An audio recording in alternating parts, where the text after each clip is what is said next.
Well, as the UN tries to broker a peaceful solution to the Syrian crisis, Washington and its allies are still backing just one side of the conflict. The anti-Assad opposition expects even wider recognition and funding from the US-led, quote, Friends of Syria group.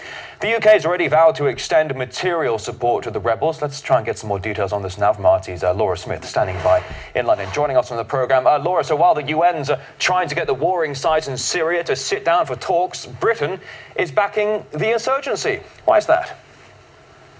Well, it seems that this is the general consensus, that backing the insurgency is the thing to do. As you mentioned, the US is doing it too. This money that the UK has pledged amounts to $800,000, and it represents a doubling of the funding that's being given to the opposition. We're expecting other countries to follow suit, including the US, at a 71-nation meeting on Sunday, which, as you mentioned, it's a group that calls itself the Friends of Syria. This is a second meeting that they've had, and in fact it seems from their agenda that they are not in fact Friends of Syria, they are in fact Friends of the Syrian opposition. Algerian relatives of Toulouse gunman Mohamed Merah are in disbelief and express doubts over his Al-Qaeda links. Merah was killed by police after a 30-hour standoff last Thursday. Relatives of Mohamed Merah, the gunman from Toulouse who killed 7 people in France this month, live in the dusty hamlet of Bezaz in Algeria. Merah's parents were born in Algeria, and he would travel to the country for visits. His close relatives say they are shocked at what took place. His uncle, Abdelkader Merah, says he is struggling to understand what pushed the 24-year-old to kill. I don't understand anything in this affair. It's a big mistake. This boy completely changed after being put in prison. He was brainwashed there. His mind was affected by his time in jail. We don't understand what happened. Mohamed Merah was killed by police after a 30-hour standoff last Thursday. He had confessed to the killing of 3 soldiers and days later, Jewish schoolchildren and a rabbi. Some cousins are doubtful over what the French police has said about Merah, especially about his links to Al-Qaeda. Everything they say about Mohamed Merah is rubbish. He's just 23. How could he go to Afghanistan and Pakistan? It's impossible. Relatives are also calling for Merah to be buried in Algeria, in the same cemetery where other family members were laid to rest. Hello everyone, welcome to Global Government News. Today is Friday, March 30th, 2012, and I'm Darko. My website is ggnonline.com, and on YouTube it's ddarko2012, ddarko2013. All the headlines and links will be posted in YouTube's video description. This first article I have up is in relation to the French shooter story, because it just, like every other lone gunman story, usually the media will do what it's supposed to do, which is to give out false information purposefully. It's called misinformation. They act as if, oh, we didn't have all the facts, but they don't really care. So as long as it promotes the war on terror. So French gunman Merah may have been a government informant, says newspapers. I've covered this on Wednesday, saying that he may have been an informant for France's intelligence services. Then as a result of this lone gunman who was not tied to Al-Qaeda, who, according to his family, would have never done that, possibly had an accomplice, just like the Afghan lone gunman. French police swoop nets Islamist militant suspects. I don't like that headline, but either way, it says that it was part of an investigation into French groups that are considered extremists and could pose a threat to the state. So it says here that after days of speculation they would be buried in Algeria, it says here the French gunman was finally laid to rest in France, and it goes on and it says that the gunman was finally buried in France on Thursday, the same day that Algeria refused to receive his body, and just hours after the mayor of the city in France had called for a delay, saying a funeral there would be inappropriate.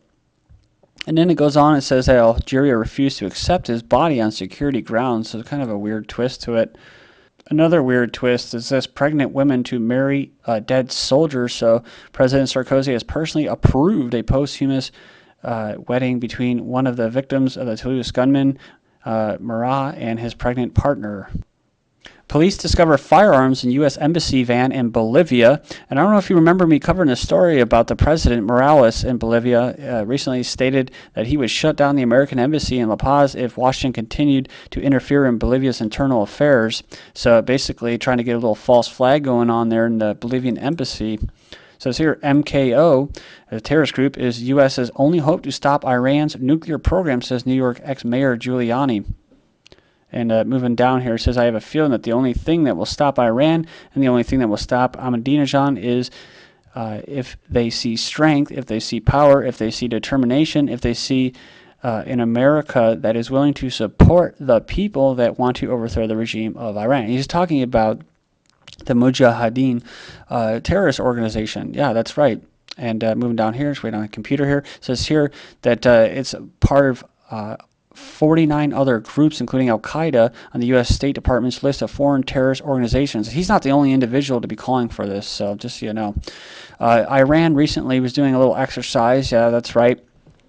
And it says here, they after they assassinated the leader of the Gaza PRC a few weeks ago, it was basically to deliberately provoke a Gaza missile barrage, which then allowed them to test their Iron Dome system. Next up, we have America firing off their own little system here. It says a laser, or basically directed energy weapons from the United States National Ignition Facility at the Lawrence Livermore National Laboratory in California. So go in there and check that out. Then Flashpoint Caucasus, Israel's secret staging ground. They're talking about Azerbaijan. It goes on here and talks about a memo that was released by WikiLeaks. Quotes the president of Azerbaijan as describing his country's relationship with the Jewish state as an iceberg. 9/10 of it is below the surface. Remember, they just sent them or sold them some weapons, Israel that is. U.S. hoping Turkey will reduce imports from Iran. So the ambassador to Turkey says Washington expects Ankara to abide by the recent sanctions on Iran and significantly reduce its oil imports. So other countries like India and them aren't even really complying with that. So it says here, Greek-Israeli energy access. 3 countries agreed to enhance their cooperation. They agreed on Wednesday to deepen their energy cooperation and discovery of considerable reserves of hydrocarbons in the Israeli and Cypriot exclusive economic zones, or blocks, as they call it. Then moving on, Greece joins Israel, USA military exercise in southern Mediterranean. So they're just going there to secure their oil reserves, right? Or energy reserves. 5 killed in U.S. drone strike in Yemen. So I don't know if you remember me in the last set of videos, I covered some news in Yemen saying that was basically next on the docket. Saying what? Here's some of the headlines. U.S. envoy claims Iran helps Yemeni rebels. So kind of some propaganda, right? Then malnutrition increasing in some parts of Yemen. So get ready for a humanitarian corridor and bombs to be dropped on the Yemenis. Then Yemenis stage anti-regime protests because, well, there's still remnants of the old regime still in there. Yemeni soldiers rebel against the generals of the army. So people know what's up over there. And it says here, Saudi deputy consul kidnapped in southern Yemen. That's right. So he's visiting, and he was kidnapped. So a lot of stuff going on there, and they got high prices and stuff like that. So it's, like I said, you could see some more news on Yemen. Arab Spring brings steep rise in U.S. attacks in Yemen. At least 26 U.S. military and CIA strikes involving cruise missiles, aircraft, drones, or any other form of killing has taken place in the volatile Gulf nation to date, killing hundreds of alleged militants linked to the government's own terrorist network, Al-Qaeda, but at least 54 civilians have died too. Moving on here, and that's really good for public relations and relations with other countries too, like in Pakistan. Pentagon, all U.S. elite commandos in Mali are accounted for. So the Pentagon confirms that they do have special operation forces personnel in country, and they've seized all activity, i.e. regime change. So if they don't use terrorist groups, then they just go ahead and use their special forces groups. Mali coup and new step towards global resources grabs, and they're talking about in Africa between China, the East, and the West, battling over Africa's resources. Amphibious landing drill, joint U.S.-South Korean forces. The U.S. and South Korean troops staged an amphibious landing operation as part of a joint military maneuver. It took place on Thursday, and around 13,000 U.S. sailors and Marines are taking part in the drill, along with 2,000 South Korean military personnel. This is about basically securing the Asian trading economic bloc. Make sure that China is on board with it. So we have here Sweden, Finland to take part in NATO's Baltic airspace exercise. So NATO forces will hold its 11th airspace policing exercises in the Baltic skies on March 27th and 28th in conjunction with Finnish and Swedish air forces. Now, why is this important? Well, let's check this out. NATO member nations should share military systems. Oh, great idea. So it says here these Phantom jet fighters under NATO controlled streaked off the runway at the former Soviet air base in Lithuania this week in response to a report that an aircraft had lost communications as it neared Finnish airspace. But it was all an exercise, a simulation. But it goes on here and it says, with 1 point beyond mere rehearsal, NATO officials hope that at a summit in Chicago this May, which was supposedly canceled because they were scared about all the protesters that were going to rain down on them, but I don't know, apparently Rahm Emanuel just stocked up on a bunch of helmets and riot gear, so I guess they got the green light with it. Member nations will put aside concerns over sovereignty and agree in principle to create joint defense capabilities, so kind of like AFRICOM, NORTHCOM, North American Union. U.S. blames China and Russia for cyber espionage, says China and Russia are using cyber espionage to steal U.S. trade and technology secrets to bolster their... Russia accuses West over cybersecurity. Western special services are trying to compromise Russia's cybersecurity. An Army General, First Deputy Director of the Federal Security Services from Russia, said on Tuesday. So, Russia's considering setting up a dedicated cybersecurity command responsible for protecting the armed forces' information systems, which may be true, but I think in the long run, they're all one big intelligence information sharing agencies. So Georgia and World Bank signed financing and loan agreements as today. Well, it's not really today, but March 22nd. The financing and loan agreements of the project of maintenance rehabilitation of internal and local roads were signed between Georgia and the World Bank. The total cost is $70 million US. Then we have IMF to allocate $390 million to Georgia if necessary. So the IMF mission and Georgia government have reached an agreement on a 24-month program and credit lines and credit mechanisms to be allocated to Georgia. Minister EU mission in Georgia contributes to preserving peace in the region. So Defense Minister thanked the mission member for providing the international community with objective information about the situation in the country, i.e. giving up their sovereignty again. U.S. refused to recognize elections in South Ossetia, and the High Representatives reiterate their support for territorial integrity and sovereignty of Georgia as recognized by international law. Medvedev of Russia says military to counter the U.S. military shields and Europe and that. Japan prepares for North Korean rocket launch. And the only reason they're doing this is because, well, they're in the West and they're European Illuminati's hands. So they just say, okay. Kind of goes in line with this. Obama makes slip on open mic. Was it a slip? I don't know. You never know when these things are planned. But we know these guys are both puppets, right? This is my last election. After my election, I'll have more flexibility. So we kind of already knew that he was probably going to get reelected just based off the Republican elections and that.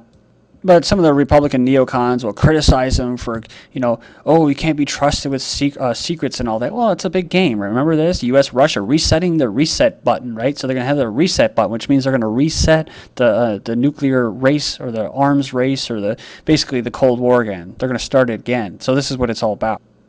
In the end, I basically see Russia becoming stronger out of this. But that's the point. So can the BRICs create a new world order? Brazil, Russia, India, China, and South Africa seek a multipolar world, but some argue they're bound by anti-Americanism. So again, it's just the crap that they put out there, anti-Americanism. They all probably are part of some kind of global roundtables and that, so private decision-making. Australian globalist Senator Bob Brown calls for world government. The world should be ruled by a new global parliament under the auspice of the United Nations. So the trick is what? Is that it's already in place. Just the people, the taxpayers, they aren't aware of it yet, the voters. UN policy paper outlines 7 building blocks for heavy-handed world government, and when you go down there, the first one is what? Ooh, consolidating global agencies.